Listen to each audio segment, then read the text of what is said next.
ముందుగా 4 టమాటాలని 2 ఉల్లిపాయలని ముక్కలుగా కట్ చేసుకోవాలి.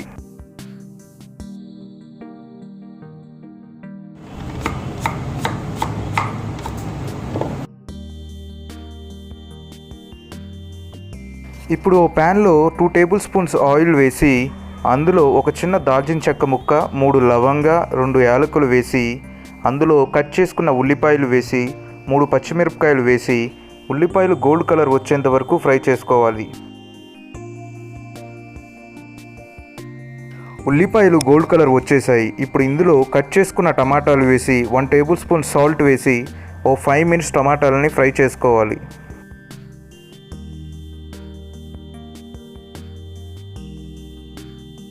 టమాటాలు బాగా ఉడికిపోయాయి. ఇప్పుడు ఇందులో కొద్దిగా కొత్తిమీర, పుదీనా వేసి గ్రైండ్ చేసుకోవాలి. గ్రైండ్ చేసుకున్న టమాటా పేస్ట్ని పక్కన పెట్టుకోండి. ఇప్పుడు మిక్సీ జార్లో అరచిప్ప పచ్చి కొబ్బరి ముక్కలు వేసి అందులో 5-6 వెల్లుల్లి రెబ్బలు వేసి కొద్దిగా నీళ్లు పోసుకొని గ్రైండ్ చేసుకోండి. గ్రైండ్ చేసుకున్న కోకోనట్ పేస్ట్ని పక్కన పెట్టుకోండి. ఇప్పుడు 3 బాయిల్డ్ ఎగ్స్ తీసుకొని వాటికి లైట్గా పసుపు రాసుకోండి.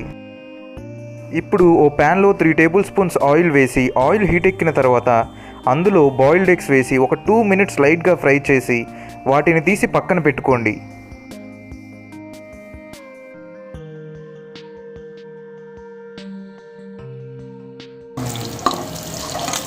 ఇప్పుడు అదే ప్యాన్లో కొద్దిగా పోపు దినుసులు, కొద్దిగా కరివేపాకు, కట్ చేసుకున్న ఉల్లిపాయ ముక్కలు వేసి ఉల్లిపాయలు గోల్డ్ కలర్ వచ్చేంత వరకు ఫ్రై చేసుకోండి.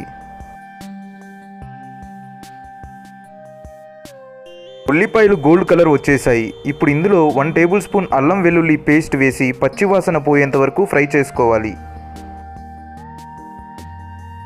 అల్లం వెల్లుల్లి పేస్ట్ పచ్చివాసన పోయింది. ఇప్పుడు ఇందులో కొద్దిగా పసుపు వేసి ఒక 1/2 టేబుల్ స్పూన్ వేసి బాగా కలుపుకోవాలి.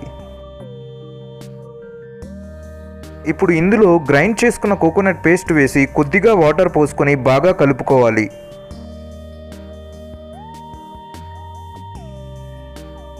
ఇప్పుడు 1 టేబుల్ స్పూన్ సాల్ట్ వేసి బాగా కలుపుకోవాలి.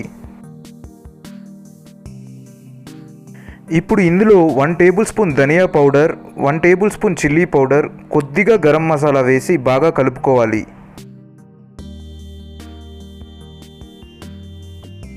ఇప్పుడు ఇందులో గ్రైండ్ చేసుకున్న టమాటా పేస్ట్ వేసి కొద్దిగా వాటర్ పోసుకొని ఒక 10 నిమిషాలు బాయిల్ చేసుకోవాలి, నీళ్లు తెరిలేంత వరకు.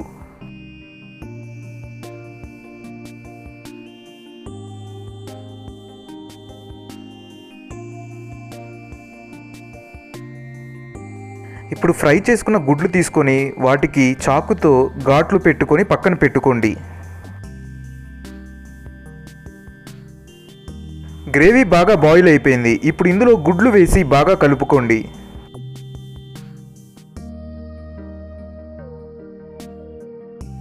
ఇప్పుడు ఇందులో ఓ 1/2 టేబుల్ స్పూన్ ఎగ్ మసాలా వేసుకోండి. మీ దగ్గర ఎగ్ మసాలా లేకపోతే ఏం పర్లేదు, వదిలేయండి. ఇప్పుడు కొద్దిగా కొత్తిమీర కలుపుకొని ఒక 5 మినిట్స్ బాగా బాయిల్ చేసుకోండి. ఎగ్ మసాలా కర్రీ రెడీ అయిపోయింది. వేడివేడి అన్నంలో ఈ ఎగ్ మసాలా కర్రీ వేసుకొని తింటుంటే టేస్ట్ చాలా సూపర్గా ఉంటుంది. గ్రేవీ కూడా వదలరు, అంత బాగుంటుంది. మీరు కూడా తప్పకుండా ట్రై చేయండి.